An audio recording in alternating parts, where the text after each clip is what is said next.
जैसा आप सबको विदित है कि भारतीय जनता पार्टी की प्रदेश की कार्य समिति आज सुबह से प्रारंभ है और अगले काल तक चलेगी। इसी कार्य समिति के दौरान में संगठन की गतिविधियों का बारे में जो भी हमारा डिस्कशन का पार्ट है, लोकसभा क्षेत्र के सांसद आदरणीय सुरेश कश्यप जी, उनके साथ इस संसदीय मीडिया के प्रभारी करण नंदा जी, और मैं इसमें आप सबका यहाँ अभिनंदन करता हूँ और प्रेस वार्ता के लिए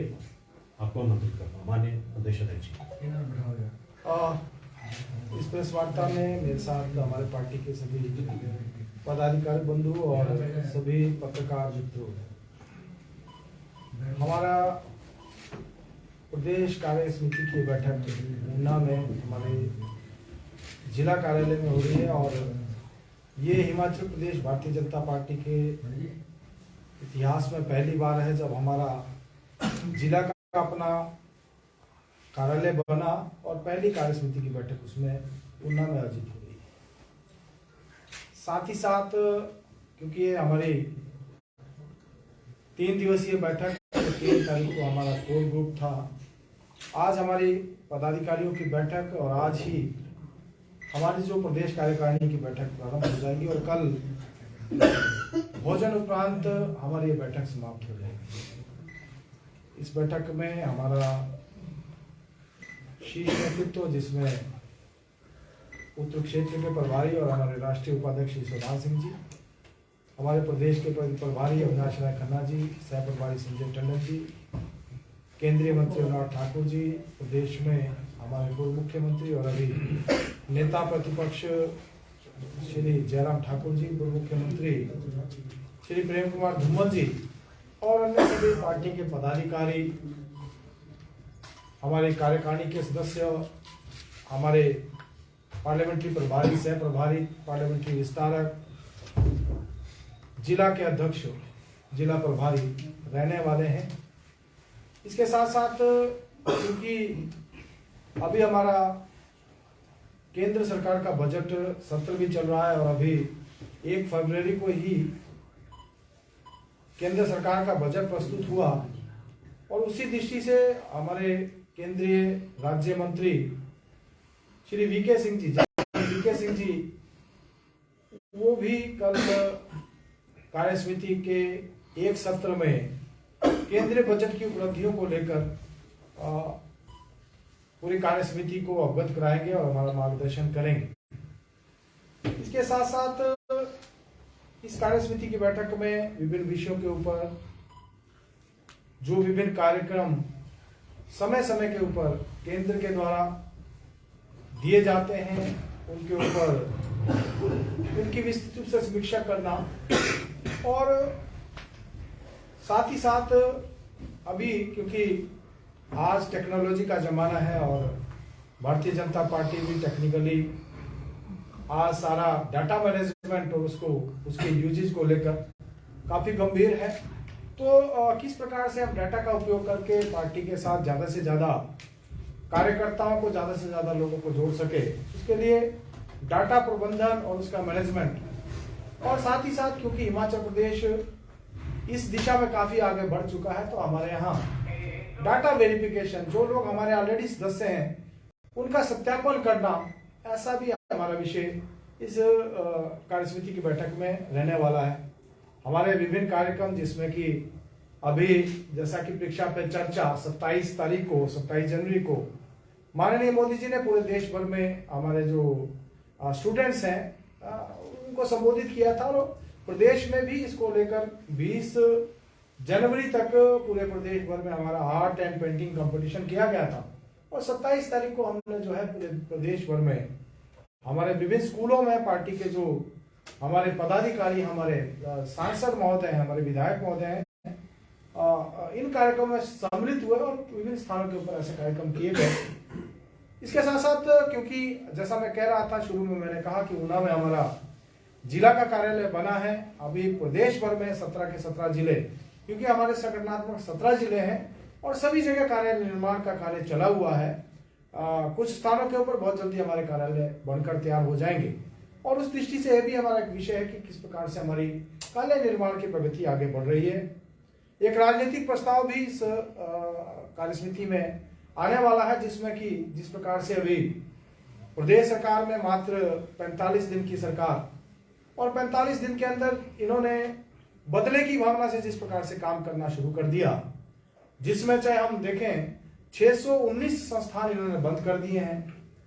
इसके साथ साथ हम देख रहे हैं कि जिस प्रकार से वैट बढ़ाकर प्रदेश की जनता के ऊपर इन्होंने महंगाई का बोझ डाला है। इनके जो केंद्रीय नेता हैं श्री राहुल गांधी जी, आज पूरे देश भर में उन्होंने यात्रा की, कन्याकुमारी से लेकर कश्मीर तक, और हर जगह एक ही मुद्दा था कि महंगाई महंगाई महंगाई वो करते रहे। लेकिन प्रदेश में इनकी सरकार बनी और सरकार बनते ही इन्होंने जो है डीजल के ऊपर वैट बढ़ा दिया।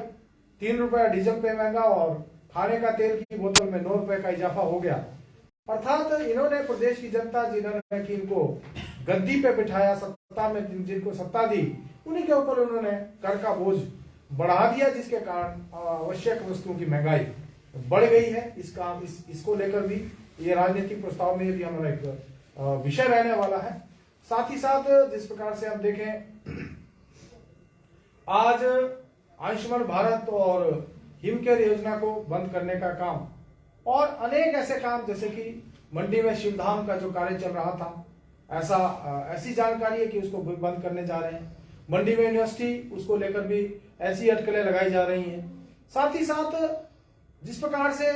पिछले 50 दिन से जो हमारे जो एससीसी प्लांट्स हैं, चाहे बरमाना की हम बात करें या दाड़ला घाट की बात करें, दोनों प्लांट हमारे पिछले 50 दिनों से बंद पड़े हैं, जहां लगभग 3000 के करीब हमारे ऑपरेटर्स हैं, जो ट्रक ऑपरेटर्स हैं, उनको रोटी रोजी का संकट उनके ऊपर आ गया है। आज 10,000 से ज्यादा परिवार ऐसे हैं जो कि प्रत्यक्ष और परोक्ष रूप से जो है इसके कारण प्रभावित हुए हैं। लेकिन अभी तक 50 दिन से सरकार उनके मसले को जो है हल करने में नाकामयाब रही है। तो ऐसे अनेक विषय हैं जिनको लेकर हमारा राजनीतिक प्रस्ताव आने वाला है। इसके साथ साथ केंद्र सरकार का जो बजट, जिसके बारे में मैंने जिक्र किया, हमारा जो केंद्र का राजनीतिक परिदृश्य, प्रदेश का जो राजनीतिक परिदृश्य, और उसको लेकर भी इस हमारे इस कार्यसमिति की बैठक में ये भी रहने वाला है। साथ ही साथ हमने एक तय किया है कि पूरे प्रदेश भर में जो जिस प्रकार से इस सरकार ने जो इसकी जो कारगुजारियां हैं, उसके खिलाफ एक हस्ताक्षर अभियान हम पूरे प्रदेश भर में आम जनता को जागृत करना कि किस प्रकार से भारतीय जनता पार्टी के समय में खुले संस्थान, जिनके लिए बजट का प्रावधान भी कर दिया गया था, जहां स्टाफ की व्यवस्था भी कर दी गई थी और जो आवश्यक फॉर्मेलिटीज थी उनको पूरा कर दिया था, इसके बावजूद भी इन्होंने इन संस्थानों को बंद कर दिया। उसके लिए प्रदेश भर में एक मंडल शाह हम हस्ताक्षर अभियान चला रहे हैं और बाद में हम जो है ऐसा तय कर रहे हैं कि प्रत्येक जिला के ऊपर जो है धरना प्रदर्शन और इस सरकार के खिलाफ हल्ला बोल का कार्यक्रम आने वाले समय में हम करेंगे। साथ ही साथ क्योंकि हम जानते हैं कि लोकसभा का चुनाव बहुत शीघ्र है, उसकी तैयारियों की दृष्टि से हमको क्या करने की आवश्यकता है, क्योंकि विधानसभा चुनाव में जो अपेक्षा थी, जिस प्रकार से हमने लक्ष्य रखा था कि हम इस बार रिवाज बदलेंगे, रिवाज नहीं बदल सका। लेकिन लोकसभा चुनाव में हम फिर से जो पिछली बार हमने हिमाचल प्रदेश में एक इतिहास बनाया था, जब 68 के 68 विधानसभा क्षेत्र में हमको जीत मिली थी, उसी इतिहास को हम दोहराने का प्रयास करेंगे। उसकी दृष्टि से जो तैयारियां करने की आवश्यकता है वो भी हमारे समय में इस कार्यसमिति का हमारा हिस्सा रहने वाला है। बाकी अन्य बहुत सारे विषय हैं जिनको कि हम इस कार्यसमिति की बैठक में जिसको डिस्कस करने वाले हैं। बाकी मैं, क्योंकि अभी हमारा बजट का सत्र चल रहा है और अभी बजट हमारा उसकी घोषणा हुई, तो इस बजट में मैं 3 बड़ी परियोजनाएं जिनके लिए केंद्र द्वारा रेलवे के रूप में विशेष रूप से जो बजट का प्रावधान किया गया है, मैं आपके समक्ष रखना चाहूंगा। प्रदेश को 3 रेल परियोजनाओं में करीब 1902 करोड़ रुपया इन योजनाओं के लिए मिला है, जिसमें भानुपल्ली बिलासपुर को 1000 करोड़ रुपया, चंडीगढ़ से बद्दी जिसका काम चला हुआ है 450 करोड़ रुपया उसके लिए, नंगल तरवाड़ा रेल लाइन के लिए 452 करोड़ रुपए का प्रावधान किया गया है, और अन्य जो हमारे रेलवे जो लाइंस हैं, जहां चाहे सामरिक दृष्टि से महत्वपूर्ण है, जहां जिनका निर्माण किए जाने की आवश्यकता है, वहां पर भी उनके कई सर्वे और दूसरी दृष्टि से उनका जो है डीपीआर बनाने का काम हमारे हिमाचल प्रदेश में चला हुआ है। तो ये कुछ विषय जिनके बारे में मुझे आप लोगों को अवगत कराना था। मैं समझता हूँ जिस प्रकार से प्रदेश में अब सत्ता परिवर्तन के बाद कांग्रेस की सरकार जिन्होंने की बड़ी बड़ी गारंटियां दी थी और इन्होंने वादा किया था कि हम पहली ही कैबिनेट में पहले तो ये कहा था कि 10 दिन के अंदर सरकार बनने के हम ओपीएस दे देंगे, लेकिन 10 दिन बीत जाने के बाद इन्होंने कहा कि पहली ही कैबिनेट में हम ओपीएस दे देंगे। पहले तो इनकी कैबिनेट नहीं बन पाई। कैबिनेट बनने के बाद 13 जनवरी को इन्होंने उसकी घोषणा की और फिर कहा था कि हम 2 दिन में नोटिफिकेशन कर देंगे, लेकिन आज 4 फरवरी हो गई है, अभी तक उसकी नोटिफिकेशन नहीं कर पाए। इसी प्रकार से इन्होंने चुनाव के दौरान हर महिला को कहा था कि हम 1500 रुपए उनके खातों में डालेंगे, हर महिला को 1500 रुपए देंगे। और मैं कल ही देख रहा था हमारे जो उप मुख्यमंत्री हैं उन्होंने कांगड़ा में एक सभा में ये बात जनसभा में कही थी। उस जनसभा में उन्होंने कहा था कि एक परिवार की सभी महिला को हम अगर 6 महिला हैं तो हम जो है 1500 रुपया उनके खातों में 1500 रुपए पर महिला के हिसाब से डालेंगे, अर्थात 9000 रुपया उनके खातों में पड़ेगा। लेकिन इन्होंने जब कैबिनेट बनी, कैबिनेट में जो पहली कैबिनेट हुई उसके बाद उप समिति बनाने का निर्णय किया और उप समिति की जो पहली रिपोर्ट आई है उसमें कहा गया है कि उसके लिए हमने कुछ मापदंड रखे। पहले तो इन्होंने सभी महिलाओं को देने की बात कही थी, फिर अभी कुछ मापदंड हो गए और इन्होंने कहा कि 32 लाख के करीब जो महिला है उसमें से मात्र 8 लाख महिलाओं को हम देंगे, एक परिवार की एक ही महिला को देंगे। अर्थात जो वादे इन्होंने किए थे आज उससे नानुकुल करना जो कांग्रेस पार्टी की मानसिकता रही है वो उन्होंने शुरू कर दिया है। इसी प्रकार से इन्होंने कहा था कि हम युवाओं को प्रतिवर्ष 1 लाख युवाओं को रोजगार देंगे। बेरोजगारी की भी बड़ी बड़ी बातें करते थे चुनाव से पहले, अब ये कहने लगे कि हम 20,000 लोगों को ही देंगे, 5 साल में 1 लाख को देंगे, पहले हर साल 1 को कह रहे थे। 300 यूनिट का इन्होंने वादा किया था, अभी तक उस विषय में ये कुछ कहने को तैयार नहीं है। और अनेक ऐसे वादे इन्होंने प्रदेश की जनता से किए थे, 10 गारंटियां थी और इन्होंने बार बार इस बात को कहा कि ये गारंटी हमने दी है, लेकिन अभी 2 महीने के करीब सरकार को बने हो गए, एक भी गारंटी पूरी होने की ओर नहीं, अभी उस दिशा में आगे भी नहीं बढ़ पा रहे। हमने इस बात को देखा, इन्होंने कहा था कि जनवरी के बाद एनपीएस का पैसा कटना बंद हो जाएगा। मैं देख रहा था पिछले कल ही कुछ जो कर्मचारी है उन्होंने सोशल मीडिया में डाला है कि उनका जनवरी का जो एनपीएस का पैसा है वो भी कट गया है। अर्थात ओपीएस की दृष्टि से भी हम अगर बात करें, जो कदम उठाए जाने चाहिए थे उसमें भी सरकार ने अभी तक कुछ नहीं किया। तो मैं समझता हूं एक ऐसी सरकार जो कि आते ही जनता के ऊपर जिन्होंने महंगाई का बोझ डाल दिया, जिन्होंने आते ही वैट बढ़ा दिया, और ऐसा भी हम सुन रहे हैं कई बार जो सम्माननीय मुख्यमंत्री महोदय हैं वो कई अपनी जनसभा में कह चुके हैं कि प्रदेश की जनता को आगे भी बहुत सारे इसी प्रकार के करों के लिए, अर्थात उन्होंने कह दिया कि कई कड़े निर्णय लेने होंगे। अर्थात इस बात से स्पष्ट हो जाता है कि आने वाले समय में जिस जनता ने इनको सत्ता दी है उन्हीं के ऊपर एक कर का बोझ बढ़ाने वाले हैं। तो इतनी बात मुझे आप लोगों से करनी। सर चिंतित तो नहीं रहे, कल मंडल की बैठक हुई है, उसमें कहा गया है कि यदि पार्टी का विधायक हारे हैं उसमें पूर्व मुख्यमंत्री जयराम ठाकुर और संगठन महामंत्री पवन राणा के ऊपर उन्होंने वो किया है, तो जिन लोगों ने ऐसा बोला उनके खिलाफ क्या कर रहे हैं? देखिए विषय अभी तक मेरी जानकारी में नहीं है, लेकिन जो भी अगर ध्यान में ऐसा कोई मामला हुआ तो उसका हम संज्ञान लेंगे। निश्चित रूप से इस बात को हम देखेंगे कि कहां पर क्या विषय रहा है। अध्यक्ष जी आपने राज बदल गया, रिवाज नहीं बदला, इसके ऊपर क्या पिछले 2 दिन में कुछ मंथन हुआ है या आने वाले जो मीटिंग है उसमें भी? देखिए जहां तक विश्लेषण की बात है या समीक्षा की बात है, मंडल स्तर के ऊपर और जिला स्तर के ऊपर हमारी समीक्षा हो गई है और अभी वहां से रिपोर्टें आ रही हैं और कई सारे ऐसे कारण रहे हैं अलग अलग विधानसभा क्षेत्रों में, अलग अलग परिस्थितियां नहीं, अलग अलग कारण रहे हैं। हम सारा इसका विश्लेषण करेंगे और कहां पर क्या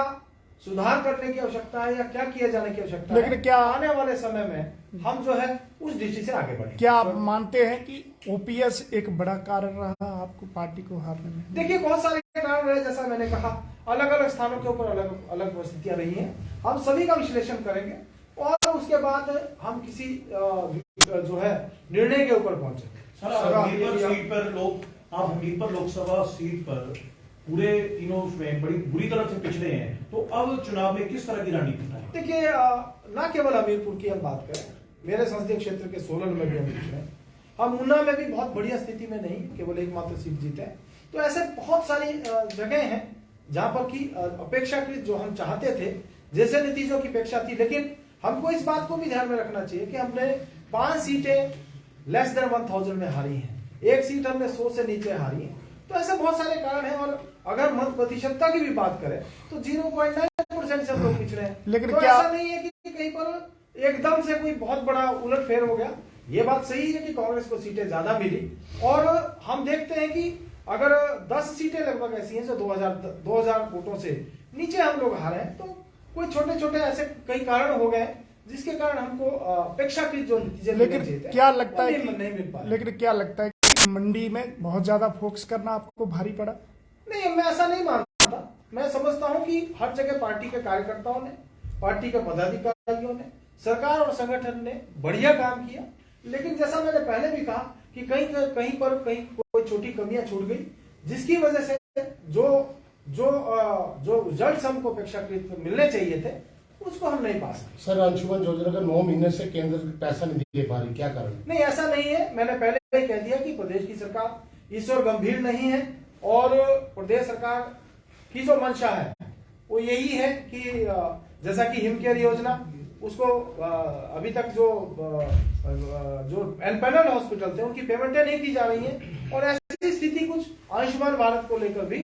प्रदेश सरकार का जो रवैया है वो देखने को मिल रहा है। सर, अभी तो सरकार 1.5 महीने उससे पहले की दाई हुई पेंडिंग है। ऐसा नहीं, मैं मेरे ध्यान में जो जानकारी है, आयुष्मान का जो पैसा इलेक्शन के कारण रुक गया था, केंद्र सरकार ने उसको रिलीज कर दिया है। लेकिन जहां तक अगर हम बात करें तो प्रदेश सरकार कहीं ना कहीं इन योजना को लेकर जितनी गंभीर होनी चाहिए वो नहीं जो है, क्योंकि केंद्र की योजना आयुष्मान भारत ही है और इस प्रकार से प्रदेश भाजपा सरकार ने हिमकेयर की योजना को लागू किया था। ऐसा ध्यान में है कि जो प्राइवेट एंड पैनल हॉस्पिटल है उसका कई दिनों से बिगाया, लेकिन उसमें एक कारण जो है वो जो बीच में हमारा कोड ऑफ कंडक्ट रहा, उसकी वजह से इसमें सर, क्या ड्रग के लिए कुछ आएगा? नहीं, निश्चित रूप से केंद्र सरकार ने एक बड़ी सौगात ड्रग्स पार्क के रूप में ऊना जिला को दी है और केंद्र सरकार ने एक नहीं कई ऐसी योजना हिमाचल प्रदेश को दी है, चाहे बल्क ड्रग पार्क की हम बात करें, मेडिकल डिवाइस पार्क की बात करें, IIM जैसे संस्थान हिमाचल प्रदेश को मिले हैं, IIT जैसे संस्थान मिले हैं, वंदे भारत हिमाचल प्रदेश को मिली है और बहुत सारे ऐसे काम जो है हमारी केंद्र की सरकार माननीय मोदी जी ने किए हैं। और अभी जो प्रदेश के मुख्यमंत्री, हिमाचल प्रदेश के वर्तमान मुख्यमंत्री माननीय प्रधानमंत्री से मिलकर आए थे, तो प्रधानमंत्री जी ने उनको भी आश्वस्त किया था, जैसा उन्होंने खुद कहा कि वो पूरा सहयोग हिमाचल प्रदेश को करने वाला। सर, ओपीएस के लिए कर्मचारी वर्ग ने मुख्यमंत्री का धन्यवाद किया था विधानसभा में, तो किस लिए? नहीं, ये तो इस विषय में तो कांग्रेस पार्टी ही बता सकती है, कर्मचारी ही बता सकते हैं, लेकिन बाकी तो ओपीएस को लेकर जो इन्होंने घोषणा की थी, जिस प्रकार के इन्होंने वादा किया था, उसको पूरा करने में सरकार ना हो। सर, अभी भी हमने कहा कि महंगाई इन्होंने बढ़ा दी है, डीजल तो सर आपके टाइम भी बढ़ा हुआ, सर पेट्रोल आपके टाइम हमारी सरकार ने हिमाचल प्रदेश में, आपके टाइम पे बढ़ी सर, हिमाचल प्रदेश में सर, सुनिए, हिमाचल प्रदेश में हमारी सरकार ने, भाजपा की सरकार ने, जयराम ठाकुर जी ने 9 रुपया वेट कम करके 9 रुपया इसके ऊपर जो है घटाया था, लेकिन इस सरकार ने आते ही उसको बढ़ाने का काम किया और उन्होंने तो स्वयं कहा है कई बार मुख्यमंत्री जी ने कि भाजपा की सरकार ने जो है वो जो है इसको वेट कम करके कर का बोझ बढ़ा दिया। आज वो हर जगह जो है कर्जे का रोना रो रहे हैं। हर काम को लेकर जब भी कोई उनके पास जाता है तो हर जगह वो हाथ खड़े करके कहते हैं कि पैसा नहीं है, कर्जे है। लेकिन मैं इतना अवश्य कहना चाहूंगा कि जो कर्जा भी अगर हिमाचल प्रदेश में लेना पड़ा है तो ये ऐसा नहीं हुआ कि केवल भाजपा की सरकार ने कर्जा लिया है और इन्होंने तो आते ही 1500 करोड़ का कर्जा ले लिया। इससे पहले की जो सरकारें रही हैं, चाहे कोई भी सरकार रही है, इनके समय से, और मैं विशेष रूप से कहना चाहूंगा कि अगर इसकी शुरुआत कहीं पर हुई है तो इनके समय से ही इसकी शुरुआत की गई। सर मुझे एक चीज बता